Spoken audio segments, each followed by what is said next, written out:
اعوذ باللہ من الشیطان الرجیم بسم اللہ الرحمن الرحیم الحمد للہ رب العالمین الصلاۃ والسلام وتحیۃ والاکرام علی رسول الثقلین محبوب رب المشرقین والمغربین جد الحسن والحسین ابی القاسم محمد اللہم صلی علی محمد وآل محمد وعلى أهل بيته الطيبين الطاهرين المعصومين المظلومين ولعنة الله على أعدائهم أجمعين أما بعد فقد قال الله تبارك في الكتاب الكريم وهو أصدق القائلين بسم الله الرحمن الرحيم إن الدين عند الله الإسلام. عزیزان گرامی، محترم سامعین، عزاداران سید الشہداء، خالق کریم مالک ارض و سماوات قرآن مجید کے اندر ارشاد فرماتا ہے ان الدین عند اللہ الاسلام، بے شک ہمارے نزدیک کوئی دین نہیں ہے، اگر کوئی دین ہے تو وہ دین اسلام ہے. یہ دین جناب آدم سے چلا اور آج تک باقی ہے. خالی پروردگار نے یہ نہیں کہ صرف دین بھیجا ہو، بلکہ اس دین کے ساتھ ساتھ رہنما اور ہادی کا بھی انتظام کیا. ہادی دو صورت میں آئے، ایک انسانی صورت میں اور ایک کتابی صورت میں. جو انسانی صورت میں آئے ہیں وہ نبی کریم اور ائمہ علیہ السلام کی صورت میں آئے، اور دوسرا سلسلہ جو رکھا ہے وہ کتابی صورت میں رکھا، توریت، زبور، انجیل، قرآن، جو سلسلہ آج تک باقی ہے اور قیامت تک باقی رہے گا.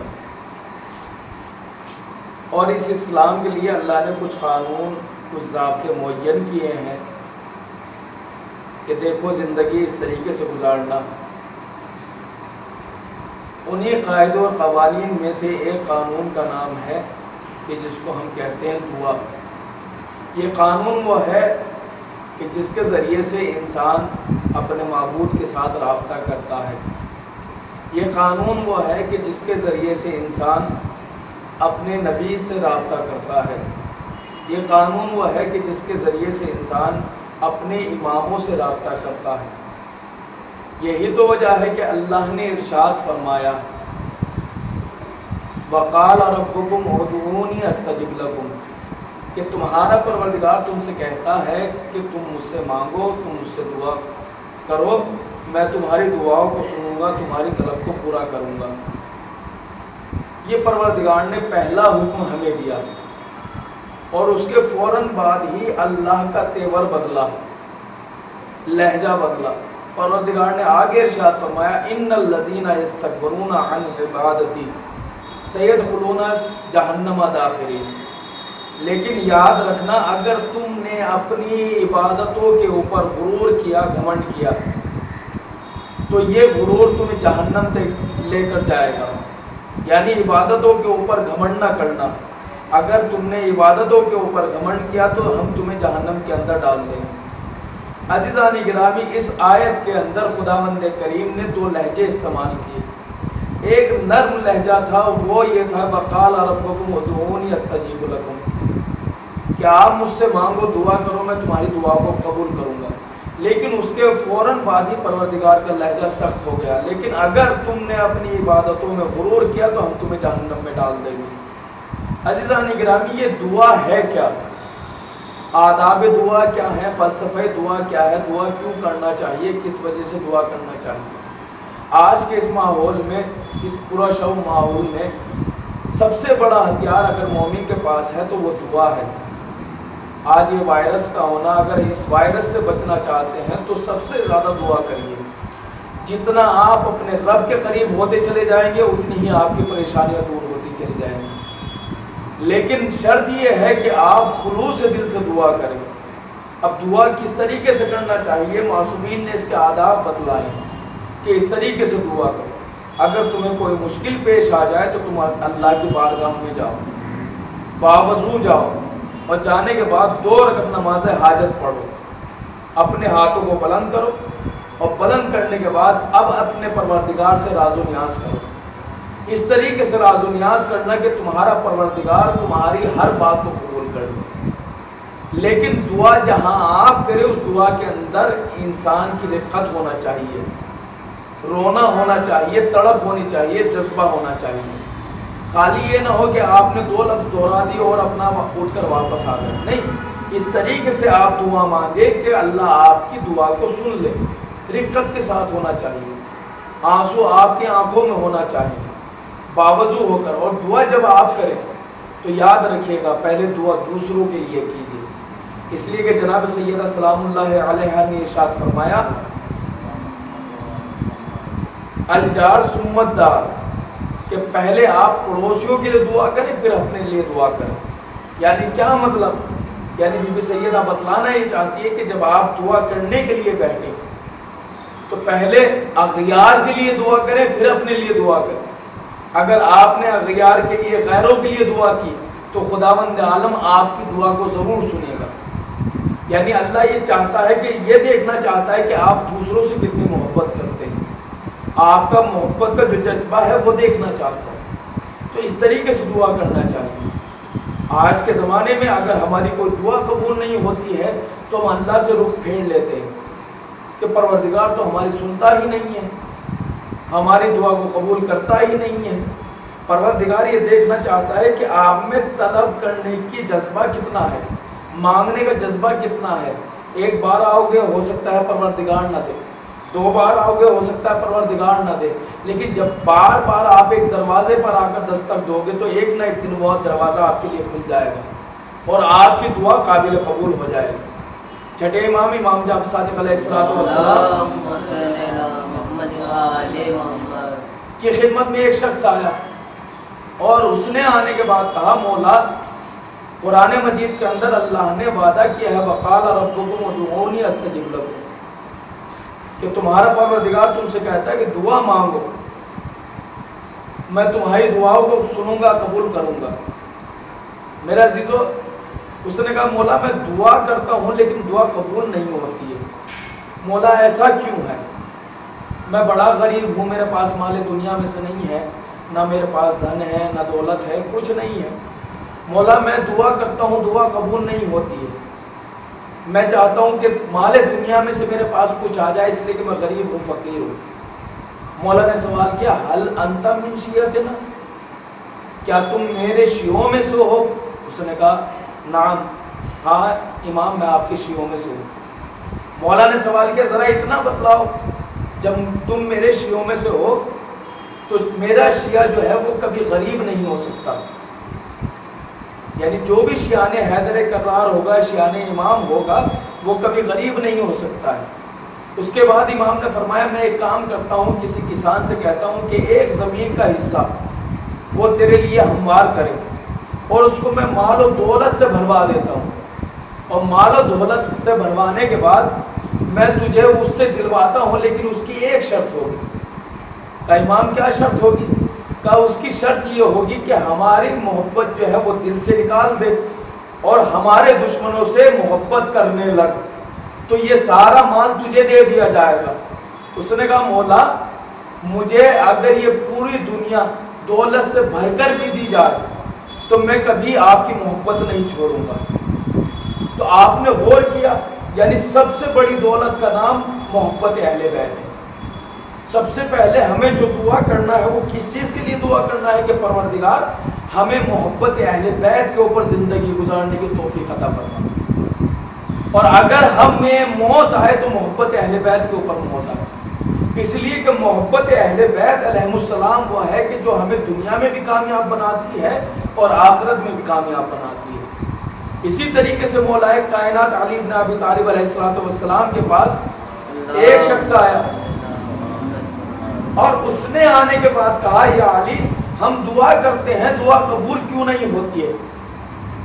تو میرے مولا نے ارشاد فرمایا اِنَّا قُلُوبَكُمْ خان بِثَمَانِ خِصَالٍ، کہ تمہارے دل نے جو ہے وہ 8 چیزوں سے خیانت کی ہے، 8 چیزوں سے تمہارے دل نے خیانت کی ہے۔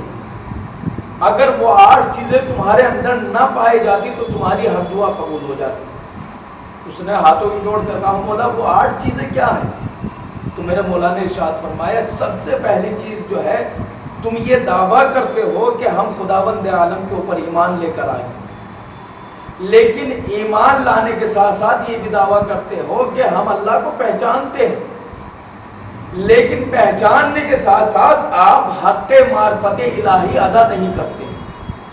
اگر حق معرفت الہی ادا کر دیتے اور اس کے بعد دعا کرتے تو خداوند عالم آپ کی ہر دعا کو قبول کرتا۔ حق معرفت الہی کیا ہے یہ سوچنے کا مقام ہے۔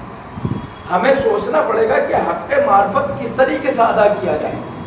حق معرفت یہ نہیں ہے کہ ہم لوگوں سے کہتے پھریں کہ ہم اللہ کو مانتے ہیں، اللہ کو پہچانتے ہیں، اللہ کا کلمہ پڑھتے ہیں۔ نہیں عزیزان گرامی، حق معرفت یہ نہیں ہے۔ حق معرفت یہ ہے کہ ہم اس طریقے سے زندگی گزاریں جس طریقے سے اللہ چاہتا ہے، ہم اللہ کی ہر بات کے اوپر عمل کریں۔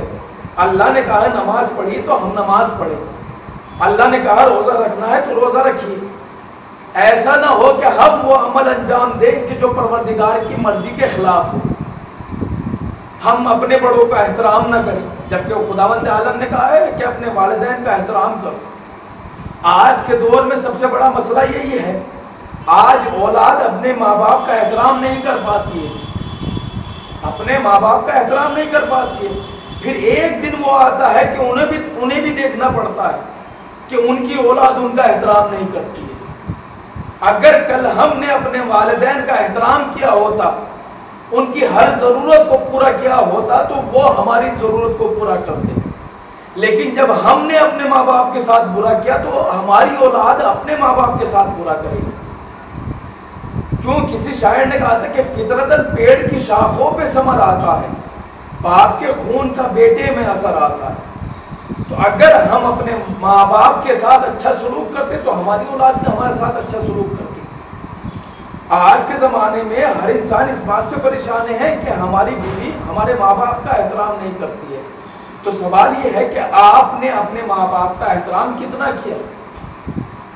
اگر تم اپنے ماں باپ کا احترام کرتے تو آنے والے بھی تمہارے ماں باپ کا احترام کرتے۔ جب اس نے دیکھا کہ یہی خود اپنے ماں باپ کا احترام نہیں کرتا تو ہم کیسے کر لیں؟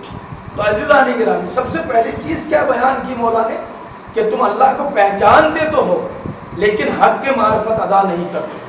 اگر حق کے معرفت ادا ہو جاتی تو پھر جو بھی دعا کرتے اللہ کے بارگاہ میں قبول ہو جاتی۔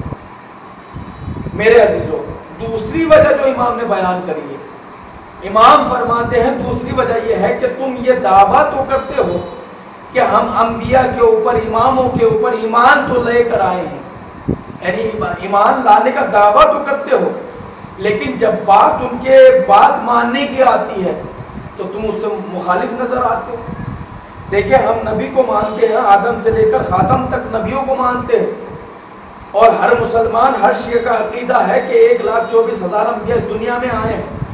اگر کوئی ایک نبی کا انکار کر دے تو وہ اسلام کے درجے سے خارج ہو جاتا ہے، چاہے وہ آدم ہو یا آدم سے لے کر خاتم تک، کسی بھی نبی کا انکار کر دے تو وہ اسلام کے دائرے سے خارج ہو جاتا ہے۔ اسی طریقے سے اگر کوئی 12 اماموں کو مانتا ہے اور 12 اماموں میں کسی امام کا انکار کر دے تو وہ اسلام سے بھی خارج ہوگا، شیعت سے بھی خارج ہو جائے گا۔ لیکن عزیزان گرامی، جہاں ہم نبیوں کے ماننے پر ایمان لاتے ہیں اور اماموں کے ماننے پر ایمان لے کر آتے ہیں، نبی کو مانتے ہیں، اماموں کو مانتے ہیں، لیکن اس کے ساتھ ساتھ ہمیں کرنا یہ ہے کہ جہاں نبی کو مانے نبی کی بھی مانے، امام کو مانے تو امام کی بھی مانے۔ یہ سب سے بڑا مسئلہ ہے۔ ہر انسان یہ تو کہتا ہے ہم علی کو مانتے ہیں، علی علی کرتا گھومتا ہے۔ اگر آپ اس سے سوال کریں کیا آپ علی کی بھی مانتے ہیں تو وہ خاموش نظر آئے گا۔ تو عزیزان گرامی، یہ 2 وجہ ہیں جو مولا نے بیان کری ہے۔ انشاءاللہ پھر آگے انشاءاللہ بیان کروں گا اور 8 وجہ جو مولا نے بیان کری ہے کہ جس کی وجہ سے دعا قبول نہیں ہوتی ہے۔ آج کے دور میں ہم کلمہ پڑھتے ہیں لا الہ الا اللہ محمد رسول اللہ، یہ کلمہ پڑھ لینا آسان ہے، لیکن اس کے بارے میں سوچنا اور غور و فکر کرنا بڑا مشکل شے ہے۔ آج محرم کی 6 تاریخ ہے، ذرا سوچئے کہ یہ جو کلمہ پڑھا جاتا ہے لا الہ الا اللہ محمد رسول اللہ، اس کلمے کی بنیاد میں حسین کا خون ہے۔ کلمہ پڑھ لینا آسان ہے، کلمے کو بچانا بڑا مشکل کام ہے۔ اور حسین علیہ السلام نے اسی کلمے کو بچانے کے لیے کبھی قاسم کی قربانی دی ہے، کبھی اونا محمد کی قربانی دی ہے، اور کبھی کڑیہ جوان علی اکبر کی قربانی۔ ایک روایت پڑھنا ہے اور بات کو تمام کرنا ہے۔ جب میرا مولا علی اکبر اس دنیا میں تشریف لائے اور لوگوں کو معلوم ہوا کہ حسین کے گھر ایک ہم شکل پیغمبر آیا ہے تو لوگ دور دور سے زیارت کرنے کے لیے آئے ہیں۔ تاریخ نے لکھا کہ ایک شخص آیا اور آنے کے بعد جب اس نے چہرہ علی اکبر پر نگاہ ڈالی تو دل میں ایک تمنا پیدا ہوئی۔ امام کے پاس آیا اور آنے کے بعد کہا مولا میں چاہتا ہوں کہ آپ میرے حق میں دعا کریں۔ کہا بھائی بیان کرو کیا دعا کرنا ہے۔ کہا مولا میں چاہتا ہوں کہ آپ میرے حق میں دعا یہ کریں کہ مجھے بھی علی اکبر جیسا اللہ بیٹا عنایت کر دے۔ بس عزادارو اتنا سننا تھا کہ مولا چیخ مار کر روئے ہیں، اور رونے کے بعد کہا بھائی یہ دعا نہ کروا۔ کہا مولا کیوں آپ یہ کہہ رہے ہیں کہ یہ دعا نہ کروا؟ مولا نے کہا ذرا اتنا بتلا کہ اگر تو اور تیرا بیٹا اور اللہ تجھے ایسا بیٹا دے دے اور وہی بیٹا تیرے ساتھ ہو، تم جنگل سے سفر کر رہے ہو اور اسی بیٹے کا اگر پیر میں کانٹا چبھ جائے تو تیرے دل پر کیا گزرے گی؟ وہ رو کر کہتا ہے مولا وہ کانٹا اس کے پیروں میں نہیں چبھے گا بلکہ میرے دل میں چبھے گا، اس لیے کہ مجھے اس سے بڑی محبت ہوگی۔ بس اتنا سننا تھا، مولا حسین چیخ مار کر روئے۔ کہا تو نہیں جانتا یہی کڑیا جوان ہوگا، کربلا کا میدان ہوگا، 3 دن کی بھوک و پیاس ہوگی، نیزہ کی انی جو ہے وہ برچھی کی انی جو ہے وہ سینے میں ٹوٹ چکی ہوگی، آواز دے گا بابا میں گھوڑے سے گر گیا، ارباب ازا جیسی علی اکبر کی آواز آئی ہے۔ تاریخ نے عجیب منظر لکھا، میرا مولا کوہنیوں کے بل لاش اکبر کے قریب گیا اور جانے کے بعد جیسے ہی پہنچے ہیں علی اکبر کے قریب، جانے کے بعد کہتے ہیں بیٹا کیا ہوا؟ تمہارے جانے سے ہماری آنکھوں کی بینائی چلی گئی، ہمیں دکھائی نہیں دیتا۔ ارباب ازا اس کے بعد مولا نے سر کے اوپر ہاتھ رکھا، ہاتھ کو کھینچا، گردن تک لے کر آئے۔ اب جیسے ہی ہاتھ کو سینے پر لے کر آئے تو کیا دیکھا؟ برچھی کی انی سینے میں ٹوٹ چکی ہے۔